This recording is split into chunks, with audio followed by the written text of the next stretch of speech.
The following is a Hoop Ball presentation.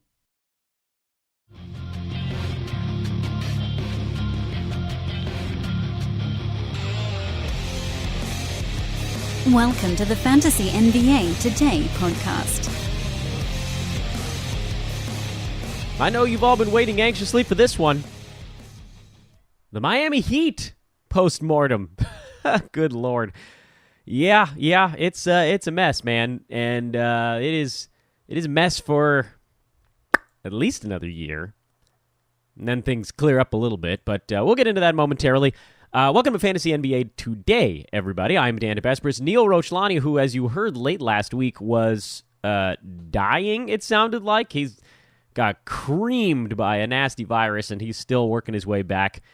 I don't know if you listened to that show on Thursday. If you didn't, go back and just at least listen to the opener so you can hear how awful Neil sounded. Oh, my God. We got to get him better so we can talk finals wagering.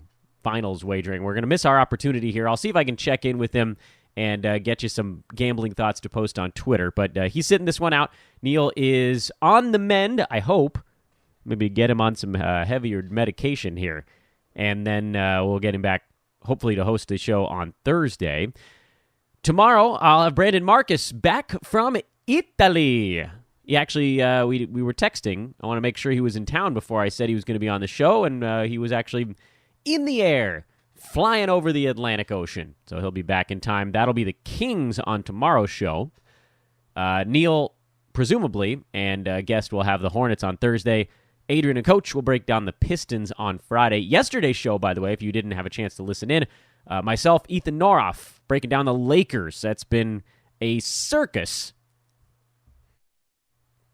which is how family-friendly podcasts describe the Lakers instead of the, that eight-letter term. I don't know if you want to hyphenate it or not, but it ends in the word show. Here, we'll call them a circus. Lakers have been a circus. That was yesterday's podcast. That was a fun one. I think you should go back and listen to that. Also, we talked about Ethan just going to supermarkets all day. He spent his Memorial Day weekend just going from supermarket to supermarket, buying nectarines and cherries. I don't know how that came up, but it sounded delicious. Anyway, back to the grind. Tuesday, Fantasy NBA Today. We got NBA playoffs. The finals start on Thursday, so those are still 2 days away. The long layoff. The finals are scheduled. The first day of the finals does not move, regardless of what's going on in the rest of the playoffs, because that's when the two leagues have to come together. So what they do is they slate the finals in as if the conference semis went the full 7 games. Basically as if all of the series went the full 7 games, effectively, because we had long ones every step of the way? No, I don't remember. I know we had, Nuggets Blazers went the full 7. Is that the only one that had a game 7? Huh. I feel like there was more. Ah, well, I'm sure it'll show up. You know what? This is the magic of the internet. Yeah, that's the magic of the internet. Denver San Antonio also went 7 games out west. So the Western Conference Finals, Golden State Portland started, by all accounts, relatively late, later than Eastern Conference Finals, and then that one went 6 games. Philly Toronto was the other 7-game series. So we've had 3 of them, and I'm fairly certain, someone can call me out on this if I'm wrong. I'm okay with being wrong. I have been before. I'm fairly certain that they schedule the start of the finals basically before the season begins. Just like, look, this is what happens. If all these series go 7 games, this is how much time it would need. They can do all their promoing. To me, it seems like they could move it around if they had to. Like, do we really need the 4 or 5 day break, whatever this turns out to be, between games? Golden State hasn't played since, I think, mid-March after their sweep of Portland. Doesn't matter. Long layoff, so we'll be talking about Game 1 all week. I won't even get to talk about the end of Game 1. That'll be Adrian and Coach's show on Friday. The pisser. I am at Dan Besbris on Twitter if you'd like to give me a follow. This is, of course, a Hoop Ball presentation, also brought to you by the good folks at Hawaiian Isles Kona Coffee Company. HI Kona Coffee on Twitter, at HI Kona Coffee, HawaiianIsles.com. Go check them out. I hope you guys got some stuff there for Mother's Day a couple weeks ago. I know we were talking about that a little bit.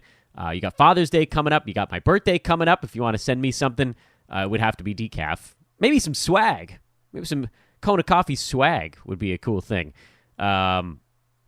Yeah, I'll be, I guess I don't talk about it that much. I feel like an old man, but I'm not that old. I'll be turning 36 in a couple of days. And it's been an interesting ride to be a sports handicapper, minor league broadcaster, podcaster.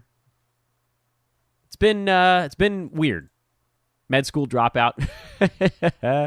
So almost happy birthday to me. That'll be on Saturday.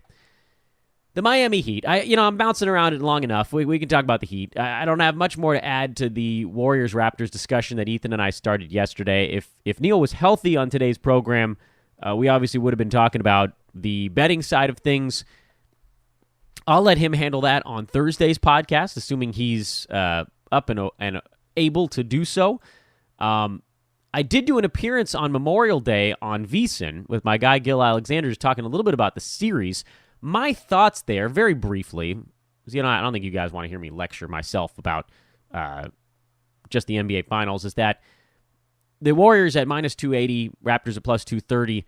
The bet there is probably the Raptors, if you assume that they're going to win one of the early games in this series. Like, if this thing ends up 1-1, I think you actually see that price a little bit cheaper. But it's hard to say. Some of it's going to come down to how the first two games go. I happen to think the Raptors do win one of these first two games in Toronto. It's a weird series because the Raptors are a large underdog despite being the road team. They don't have home court, the Raptors do. Come on, Dan, get your head in the game. The Raptors have home court. The Warriors, despite being the favorite and the team that everybody sort of knows about, they actually had the third best record in the NBA this year. So they're on the road as a minus 280 favorite for the series, meaning if they lose a road game, it shouldn't alter the outcome of the series all that much. They are expected to go on the road, however, and win one. That's a price built in, assuming the Warriors win at least one road game, right? If they're winning the series, that means they're going to have to win a road game. So if they win one in Toronto, I don't think the series price is going to change all that much. It's just like, oh, yeah, they did what we expected them to do. They're going to have to win one on the road. It's built into the number. Which one is it going to be?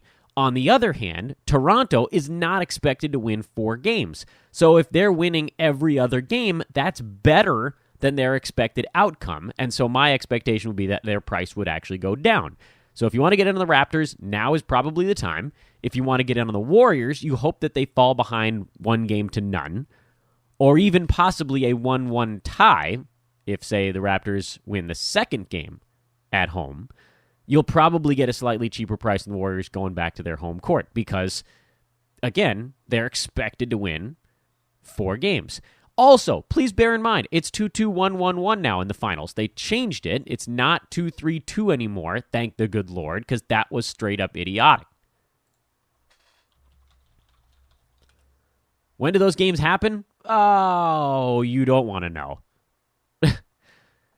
Game 1, Thursday. Game 2, Sunday. Game 3, next Wednesday. They're playing 3 games over 7 days. There's 2 games off between every single one of them. Then they finally only have 1 game off between games 3 and 4. So that's Wednesday, Friday, June 5th and 7th. And then obviously you get into the as needed. But then you go back to another 2-game break. Monday the 10th, another 2-game break. Thursday the 13th, if necessary. Because at that point, they start bouncing back and forth between the coasts. And the finals could go all the way until June 16th. The finals could go 18 days. Is that nuts? That's freaking stupid. You can't... Okay, traveling is so easy. You don't need these... I honestly believe that you lose... I think you lose fans that way. And maybe I'm wrong. Maybe the numbers don't bear it out. But in my mind, I find it hard to keep track of. I think it's one of the reasons, actually, that baseball can continue to rack up revenue, even with attendance numbers slightly down, it's very easy to just put your TV on and assume you're going to see your team's baseball game every day. And in the regular season, the teams plod along. You got your back-to-backs. You got so many games going. Right now, finals, first of all, there's nothing happening right now. There's a 4-day break between the Bucks-Raptors series finishing up and the start of the finals. So when you roll all of that together, I mentioned the fact there's only 3 games until next Wednesday. If you roll that last Bucks-Raptors game in, that you're talking about 4 games over, let's see, what is that? 11, 12 days? It's too little. It's too few. You will need your Hawaiian Isles Kona coffee to stay alert between these basketball games. See what I did there? HawaiianIsles.com. Search for Hawaiian Isles on Amazon. Go order yourself a cup. Man, I kind of want to get that nice gold Hawaiian Isles cup they've got on their homepage. That's some swag here. And I can put my juice in it. My sugary juice drinker. Got to wake myself up somehow.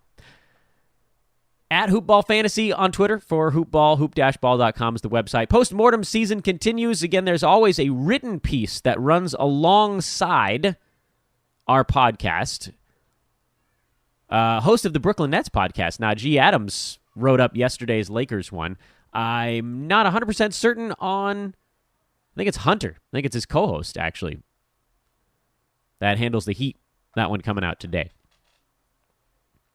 All right, phase 1. And I'm going to try to do this in the most organized way possible because it's so easy in a 2-man podcast to get sort of lost in different things happening with teams, lost in thought, just discussions that branch off from the main thread.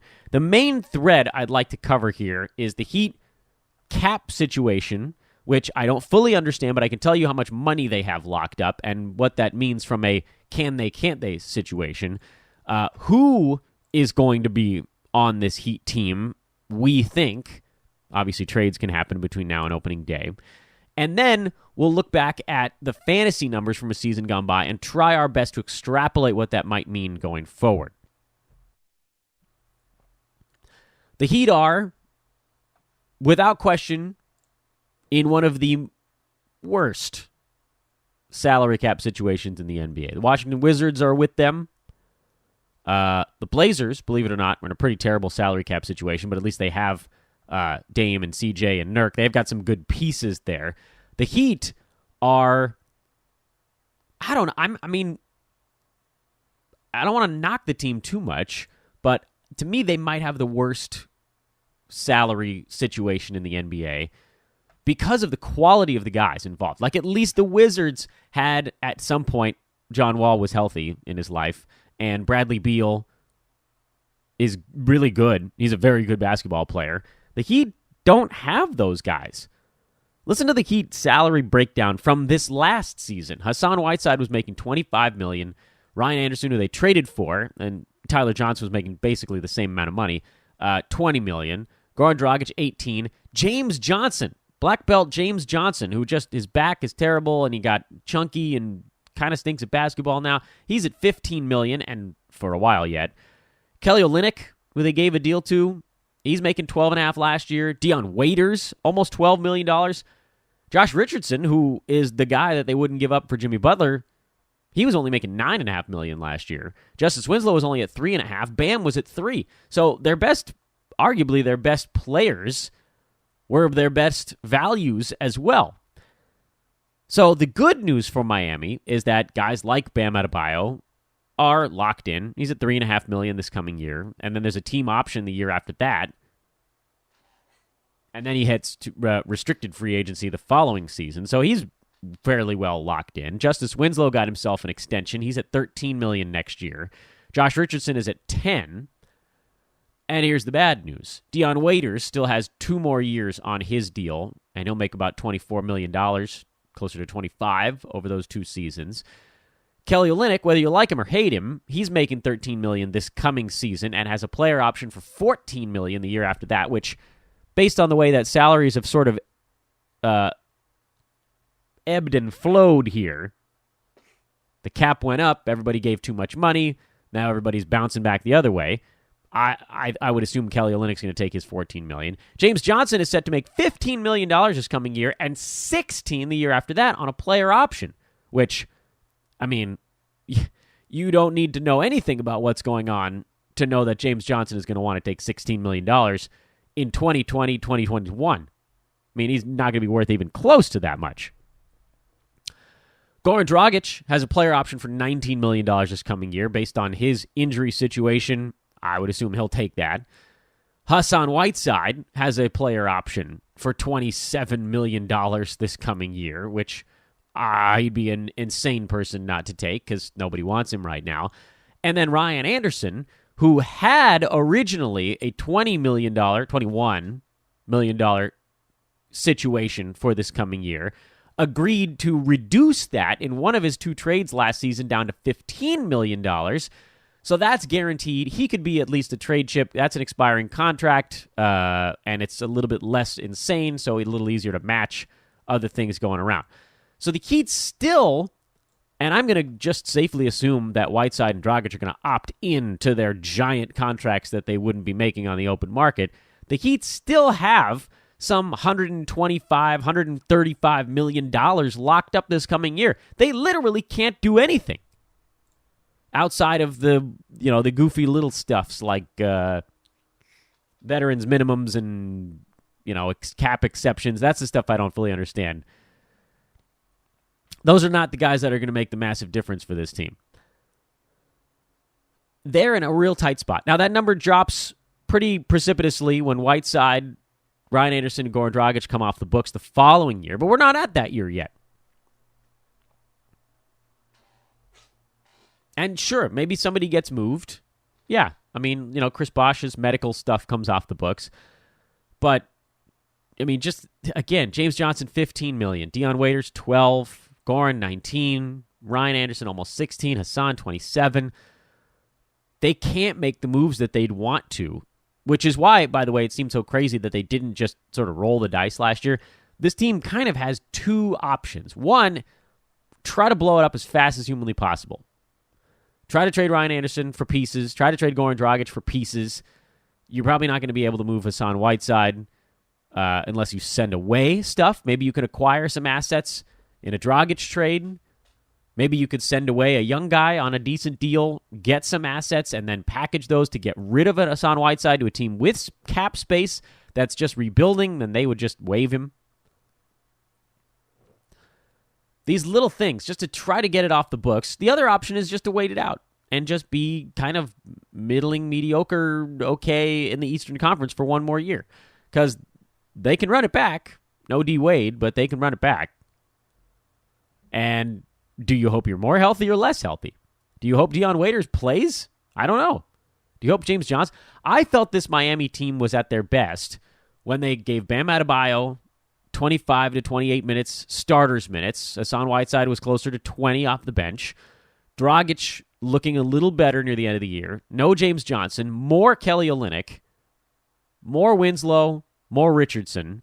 More Derek Jones Jr. And just get rid of the guys that were not in shape or healthy. But we shall see. Everybody sort of has their thing. I mean, like a Dion Waiters, it's not like you want to piss him off if you're the Heat this year because he's signed for another season. He's in Miami till 2021. Can't just Eric Bledsoe him and let him hang out in a barbershop until he gets moved. It's not going to happen. Nobody wants him. So they're in a tight spot. All that to say, they're in a very tight spot. What does this mean, however, from a fantasy perspective? Because that's what we actually care about. From a reality standpoint, the Heat are going to be battling with those teams at the bottom of the Eastern Conference playoff picture for the 8th seed. And this year they were 2 games back of the Pistons, 3 games back of the Magic and the Nets, tied with the Hornets for 9th at 39 and 43. Yuck. They went under, which we predicted.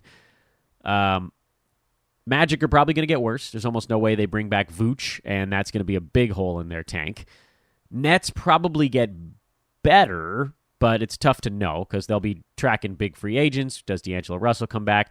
Pistons, that to me seems like they'll be the exact same team year over year. So that's one you're going to have to jump. Hornets are going to get worse. So the Heat are going to have a really solid shot to take the Magic's playoff spot Provided a team like the Wizards doesn't get much better. I don't think they will. I think they'll blow it up. Or the Hawks, they're not going to get good fast enough. So there's going to be an open playoff spot.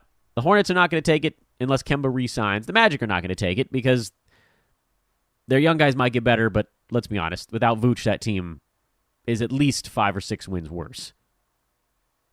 He carried them for long stretches. So sure, the Heat could run it back, get the 7-8 seed, and then just say, you know what, that's fine. We knew we were going to have to do this. We hamstrung ourselves with terrible salaries. And then the following year, when we're still waiting out a couple of bad contracts, at least we open things up. At least we're looking more at a salary situation where we could go sign someone for $25 million. And maybe that's the way to go. Patience. Because the alternative gets ugly fast. You'd have to get rid of some of your young guys to get teams to take the James Johnson, Dion Waiters, Kelly Olynyk salaries off your hands. And I think if you're the Heat, knowing you're in this clunky Eastern Conference, you probably just ride it out. So, assuming they do that, which is just ride it out, here's how some of their guys fared this most recent season. The Heat had one player inside the top 70, Josh Richardson. There was not a single player on the Miami Heat in 9 category inside the top 60. Is that ugly or what? I don't know many teams can claim that. Like most teams that have that dearth of fantasy value, there's one guy that's shouldering the load. And I'm trying to think of a good example of that. Phoenix pops into my head, but they actually had a couple of guys who put up good fantasy numbers. The Lakers, actually, we talked about them yesterday. At least they had LeBron, top 20 guy when he was healthy. JaVale McGee, top 60 guy this year. And then everybody else was kind of clunky. Not very good. Detroit had a couple. You know, you just look up and down the list. Atlanta had some. Boston had some. Brooklyn had some. Not many. Brooklyn's close, by the way. Jared Allen is sort of the other guy. D'Angelo Russell was number 53 in 9-cat. Jared Allen was 85, and then there's a pretty steep drop-off. But I still, you know, at Cleveland, there's your one. Because Kevin Love only played 22 games. You can't count him. Larry Nance was the one guy. He was number 59, and then everybody else was like 140 or later. Cleveland is probably your best comp to the Miami Heat. But Cleveland has some guys coming off the books. They've got some young guys that they're a little bit excited about. But I don't know if you can say that about Miami. Josh Richardson was number 67. He was not good this year. Let's be blunt about it. He was a guy that last year played 81 games, 13, 3.5, 3, 1.5 steals, 0.9 blocks, 2.4 combined steals and blocks, 1.6 3-pointers, 45% from the field. This was a guy that looked like he was prime with an offensive bump, with more responsibility, to be a whopper of a fantasy asset. And I ended up with him in a couple of spots. I'm not huge on Josh Richardson. I was a little bit afraid, but I ended up with him in 2 spots, traded him away early when he got off to that quick start in one of them, rode it out in the other one, and it wasn't great. Actually, I might have traded him in both. It's a possibility I may have moved him in both. I don't remember. It's already like 2 months ago. I can't remember what the hell happened. Scoring was way up, 13 to 16.5. Big jump in scoring because there was a big jump in opportunity. He attempted 6.3 3-pointers per game and shot 36% from downtown, which frankly wasn't that bad. The problem was he took about 8 2-pointers a game and didn't shoot that good. Didn't shoot that well on them. They didn't go in at a high clip. He ended up shooting just 41% for the year. Very good foul shooter. And so when you look at Josh Richardson, there were a few things that jumped out. Steals were way down, 1.5 down to 1.1, despite his minutes actually going up. Blocks were down from 0.9 to 0.5. What happened is the question. Was he not fully healthy? Is he just not as engaged on the defensive end when there's so much falling on his shoulders on the offensive side of the basketball? He wasn't the same guy. Assists were up, which they should be, playing more minutes and doing more of the ball handling. Turnovers were down, believe it or not, which is a weird twist. More assists, more ball handling, more scoring, but turnovers from 1.7 down to 1.5. So he made a lot of okay decisions, but the steals, the blocks, way down. The field goal percent, way down. Who is Josh Richardson? My hope is that his down year creates a little bit of a valley. It's not going to be a precipitous drop-off because he was drafted probably in the 50s and he finished in the 60s. But it was also how he got there. Josh Richardson was very good the first month of the season. He was a monster. He was a top 25 guy at the end of November. And he was still kind of hanging on through about the new year, and then things really started to take a turn with a couple of explosions mixed in. But his game fell off pretty dramatically, particularly when the steals and blocks went away, and they sort of went away starting in December. So I'm almost, he had a game on November 30th, back-to-back games, 27th and 30th, where he had 8 steals and a block between Atlanta and New Orleans. And obviously those are good teams to pile up fantasy numbers. But after that day, the next time he totaled 8 steals, 1, 2, 3, 4, 5, 6, 7, 8, 9. It took him 10 games to get his next 8 steals.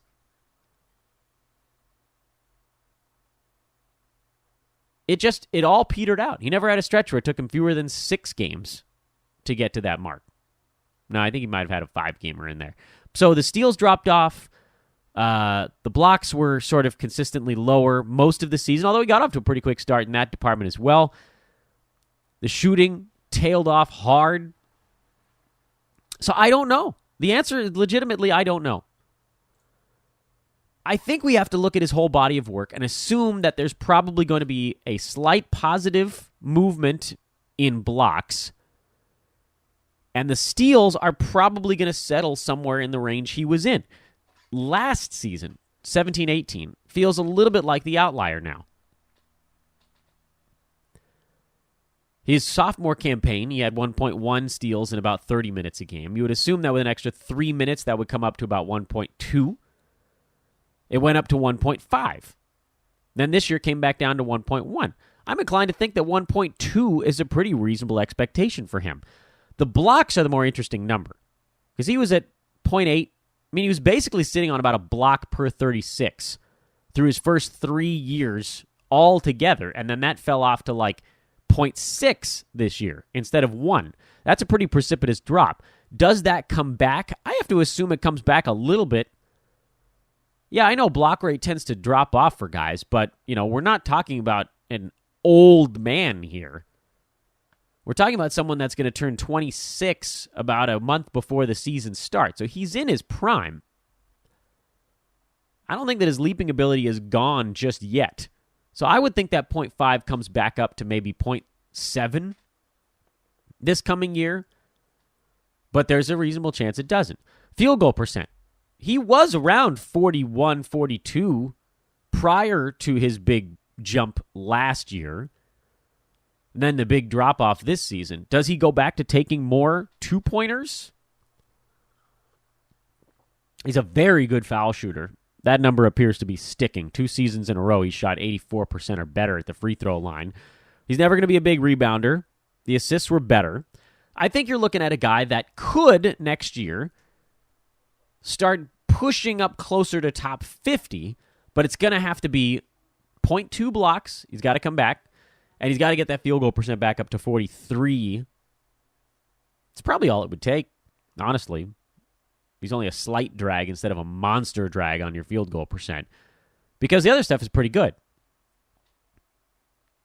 So I think you could take Josh Richardson around 55 or 60 next year and feel pretty safe about it, because, again, Dwayne Wade, done. So more opportunity there. And the rest of these guys are not very good. Hassan Whiteside somehow finished as number 104. I still can't quite figure out how that was the case. He got off to a quick start, got hurt after only a couple of ball games, and then couldn't shoot a free throw. And I'm not touching him. He very well might return to what was slowly improving and fairly palatable free throw shooting. He shot 70% the previous year. And then this most recent season, 45%. I mean, he killed you in roto leagues in that category. You can stomach it on a week-to-week basis, head-to-head. He killed you in roto. He actually played better, I thought, coming off the bench for quick bursts of energy, but very inconsistent because the minutes jump around. He played 21 minutes against Boston, had 18 and 15 with a block.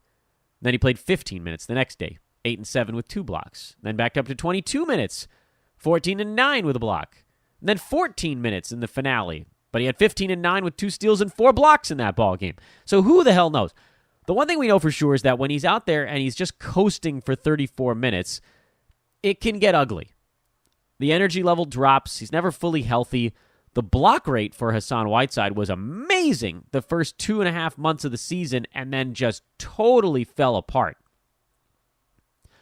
When he had 29 and 20 with 9 blocks against San Antonio on November 7th, I thought I had the steal of the century. I really did. This felt like the guy falling into the 70s. You could grab him, just going bonkers.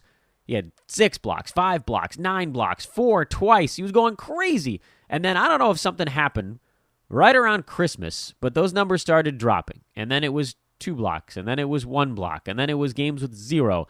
And by around the All-Star break, he basically wasn't blocking anything. I've got to think that there was some health stuff. And so maybe the answer is to bring him off the bench for 20 minutes a game. And he still is going to have to shoot some free throws every once in a while. You hope that there are just fewer of them at that point. But any of them were killing you this year. And so for that reason, I don't think I can touch him. He has to reprove to me that he's not a punt guy.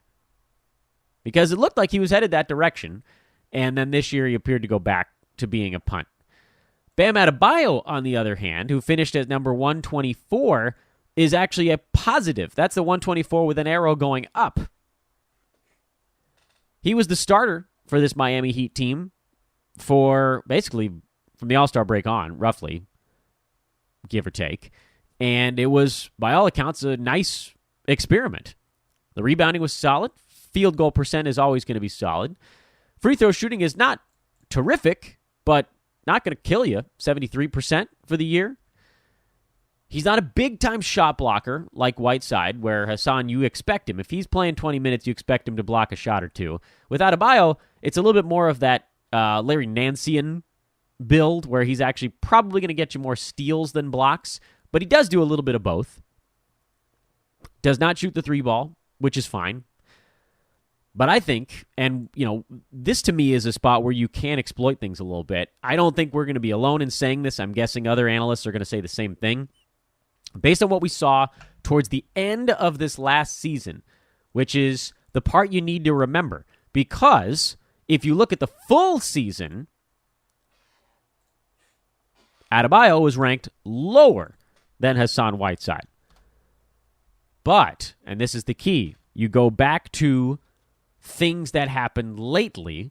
Over the last 20 games, Adebayo was a top 50 fantasy player, and Hassan Whiteside was number 102.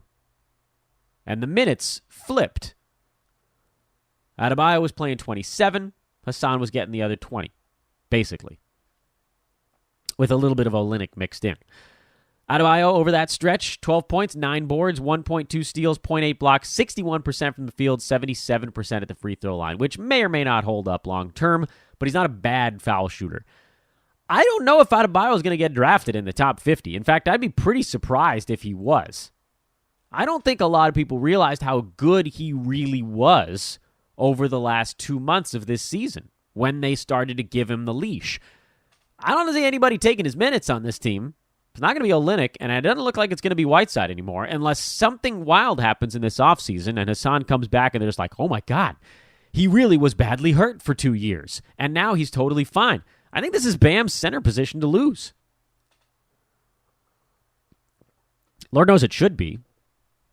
And so you're looking at a guy that I bet you could probably draft. And we'll find out more when we're a lot closer to it, July, August, even September, when we're tracking ADPs on these guys. I'm betting Adebayo is going to get drafted in that 75 to 100 range, and I think you could take him on the very early end of that and feel very good about him as your number 2 center. He's so safe. He doesn't kill you. The only thing he doesn't do is hit the 3-ball. In fact, he reminds me a lot of reminds me a lot of Derek Favors, actually, who's a little bit worse at the free throw line, but a little bit better at blocking shots. But they both have that same, neither one's taking the three ball. Favors is going to hurt you a tiny bit at the free throw line, but he doesn't take that many of them. And just sort of quietly plods along, getting you good stuff in both defensive categories. Favors was at 2.1 combined steals and blocks this year. He was at 1.8 last year. I think you're going to see Adebayo in that 1.7 to 2.1 range. I think there are a lot of comparisons.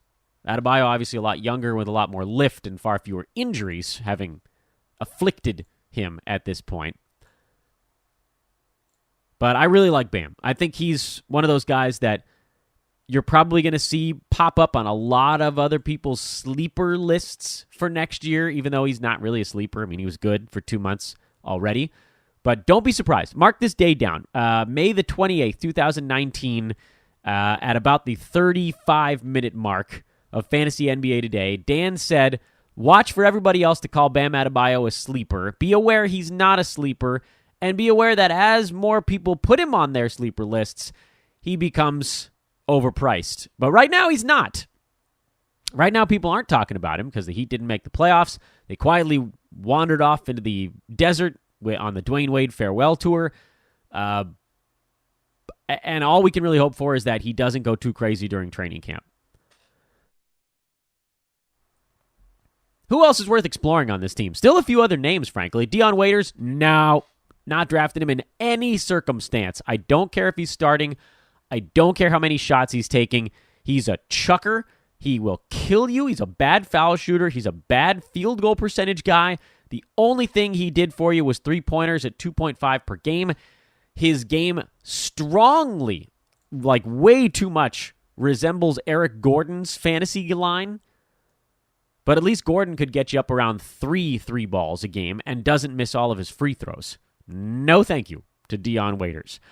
Derek Jones Jr., I love him, but I don't trust him enough to play this coming year, so I'm probably not drafting him either unless we see something crazy happen during training camp, just in terms of starting rotation, but I don't expect it.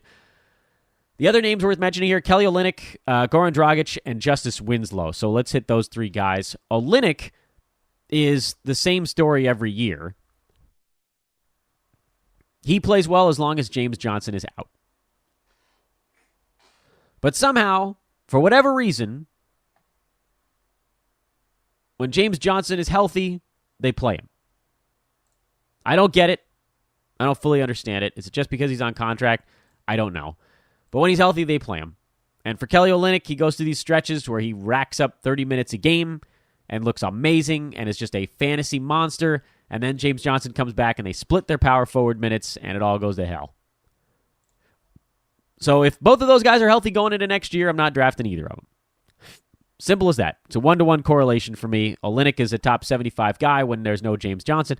And when James Johnson is there, he's a top 200 guy. And it balances out. This last year, Kelly finished at number 153. Played 79 games this most recent season. Justice Winslow. He went through some pretty hot stretches this year, and then somehow you look at his numbers and you're like, well, how on earth is this dude still number 161? I'll tell you how. He shot 43% from the field, 63% at the free throw line, and that'll drag you down a little bit. Just a bit. The 43% from the field, by the way, career high for Justice, so that was progress. 63% at the foul line, right on his career mark. The assists were way up as a primary ball handler for stretches this year. The steals were better at 1.1, but it's more or less in line with his career mark.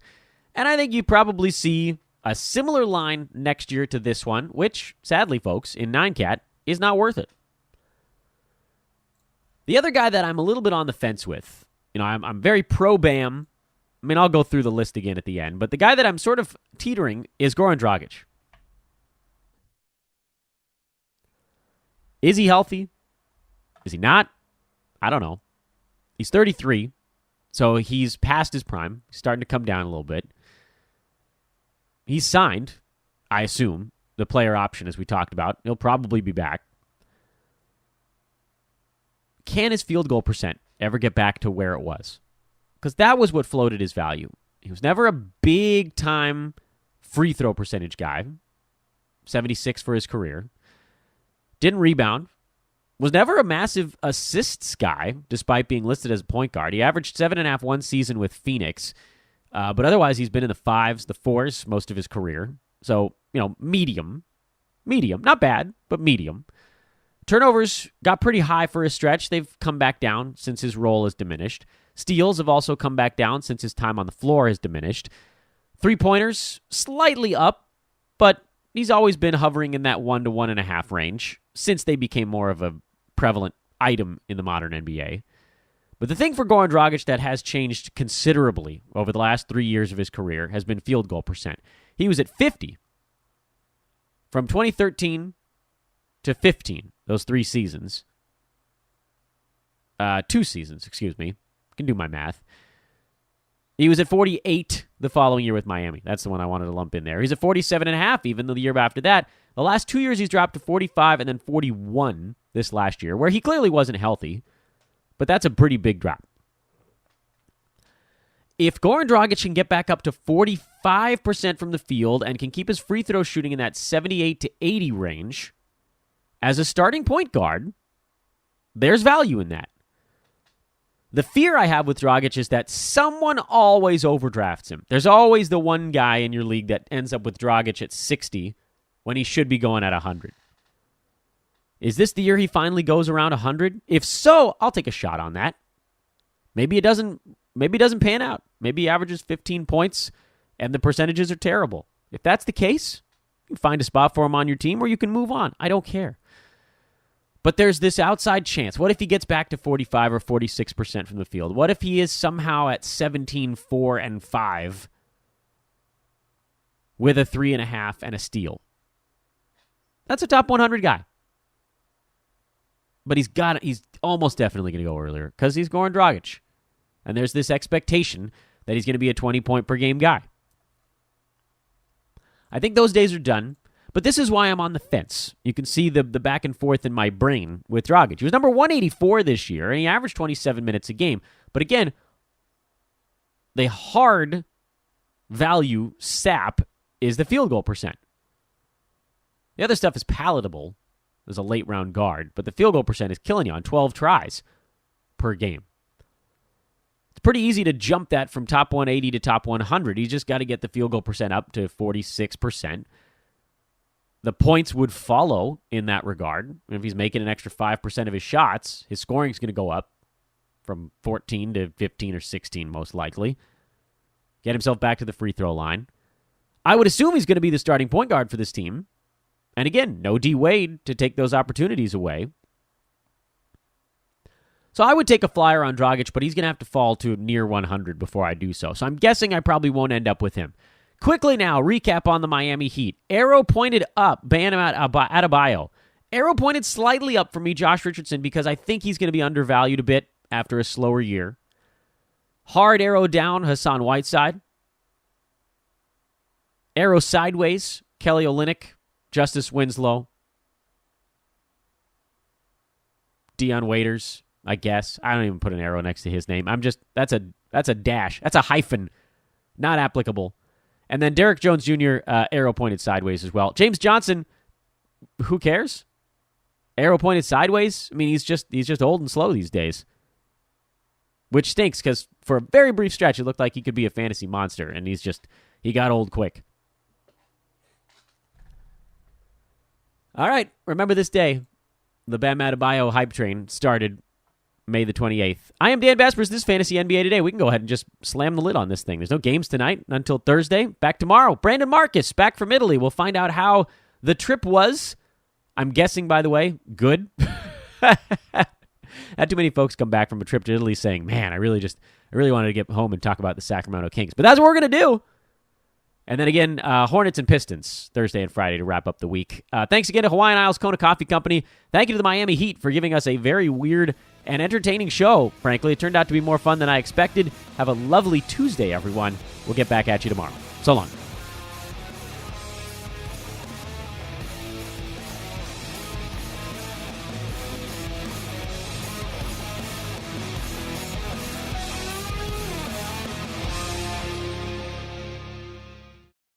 This has been a Hoop Ball presentation.